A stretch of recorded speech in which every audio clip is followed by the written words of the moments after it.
The claim that distances on land are the same in the flat-hard disk world would also obviously mean that distances over sea couldn't be. As with problems on land, the further south you go, the greater the discrepancies would become if you travel over the ocean in anything other than a north-south direction. This also screws up simple travel. Qantas fly direct from Sydney to Johannesburg in South Africa 6 days a week.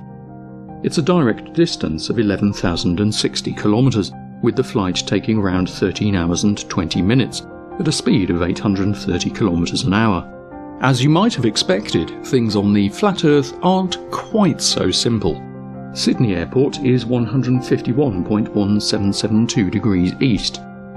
Johannesburg's OR Tambo Airport is 28.2461 degrees east.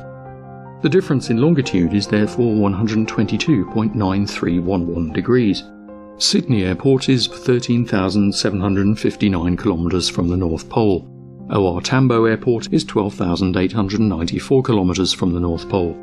Now that we have two sides of the triangle and the angle between them, we can use the law of cosines to calculate the straight line distance from Sydney to Johannesburg on the flat Earth. The distance d is equal to the root of a squared plus b squared minus 2ab cos c. When we crunch the numbers, we find that on the fantasy flat Earth, the distance is 23,419 kilometres. This is more than twice as far as it is in reality. For the Boeing 747-400s that Qantas use on this route, this poses something of a problem. With maximum payload, they have a maximum range of 13,438 kilometres, which means they would fall rather short of their intended destination, which somewhat defeats the purpose of a direct flight. Fear not though, the route taken by the Flatheart Airways flight would pass over Papua New Guinea, China, the Himalayas, India, the Gulf of Oman, the Arabian Peninsula, the Gulf of Aden, the countries of East Africa, including a nice view of Lake Malawi, so could refuel along the way. There is, however, a lack of stopover options along the route. The Tibetan Plateau has a paucity of international airports. India's Indira Gandhi Airport is a bit too close to maximum range. Qantas don't fly there anyway. The next best option with a long enough runway might be Netaji Subhas Chandra Bose International. However, it's more than 1,000 kilometres off the most direct route on the flat Earth, and Qantas don't fly there either. So, if the Earth is flat, where do these flights go?